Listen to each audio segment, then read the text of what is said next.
سلامونه وخت مو په خیر زموږ د نن خبري ساعت ته ښه راغلاست له افغان ټي وي چینل څخه. طالبانو له دوی څخه جلا شوی قمندان مولوي مهدي د وژل کېدو خبر ورکړ. نور جزئیات په همدې ویډیو کې وګورئ. یوټیوب چینل لایک او سبسکرایب کړئ. د طالبان حکومت دفاع وزارت نن چهارشنبې د اګست 18 په یوه اعلامیه کې ویلي دي چې مولوي مهدي هرات اړونده سرحدي سیمه کې د دوی په وینا ایران ته د اوښتو پر مهال وژل شوی دی. د طالبانو په اعلامیه کې ویل شوي دي چې سرپل ولایت بلخاب کې د اسلامي امارت پر خلاف مهدي نومي بغاوت وروسته له څو تنو ملګرو سره غرونو ته تښتېدلی و او غوښتل یې چې ایران ته تېښته وکړي. د کشف استخباراتو سرحدي ځواکونو لخوا د هرات او ایران ترمنځ په سرحدي سیمه کې په نښه او د خپلو اعمالو په سزا ورسېده. طالبانو دغه پیښه رامنځته کېدو د کره نیټې په اړه معلومات نه دی ورکړی چې دغه پیښه کله رامنځته شوې ده.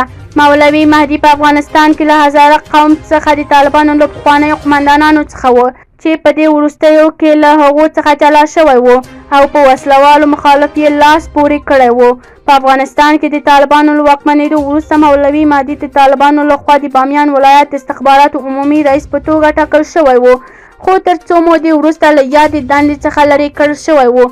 د هغه د لرې کېدو ښکاره دلیل تر دا مهاله نه دی معلوم شوی. ښاغلی مهدي له دندې څخه تر لرې کېدو وروسته خپل پلرنی ټاټوبی بلخاب ته ولاړ. له هغه ځایه یې د طالبانو له حکومت سره خپل مخالفت اعلان کړ. ویل کېږي چې نوموړي تر جلا کېدو وروسته طالبان د هغو خبرو لپاره پلاوي ورواستولي وو. خپله مولوي مهدي له هغو سره د طالبانو پلاوي ورتګ په اړه ویلي دي چې د وروستیو کې د طالبانو خپل پلاوي ورغلي خو اختلاف هواره شوي. دغه هزاره طالب قمندان په دې اړه ویډیويي پیغام کې په ډنډه لهجه ویلي وو چې هغوی د افراط خلک نه دي، نه د ظلم او ستم او نه هم ظلم مني.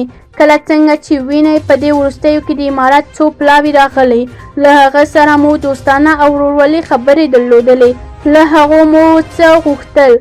په خدای قسم یوازې ورورولي، برابري او له اجتماع عدالت پرته بل مو څه نه دي غوښتي او نه یې غواړو. مهدي د خپلو خبرو په یوه برخه کې ویلي چې تېرو 40 کالو کې بېلابېلو ډلو هڅې کړې دي چې بله له سیاسي او نظامي صحنې څخه لرې کړي، خو دې ډول کړنو نه پخوا نه هم په راتلونکي کې نتیجه ورکړي.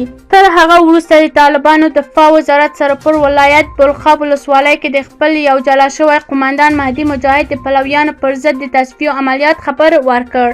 پرون 25 د جون په یوه اعلامیه کې وویل چې 2 ورځې راهیسې د سرپل ولایت په بلخاب ولسوالۍ کې د بغاوتګرو پر ضد د طالبانو دفاع وزارت د 25 د جون په یوه اعلامیه کې وویل د 2 ورځې راهیسې د سرپل ولایت په بلخاب ولسوالۍ کې د بغاوتګرو پر ضد براخ تصفیې عملیات پیل شوي دي.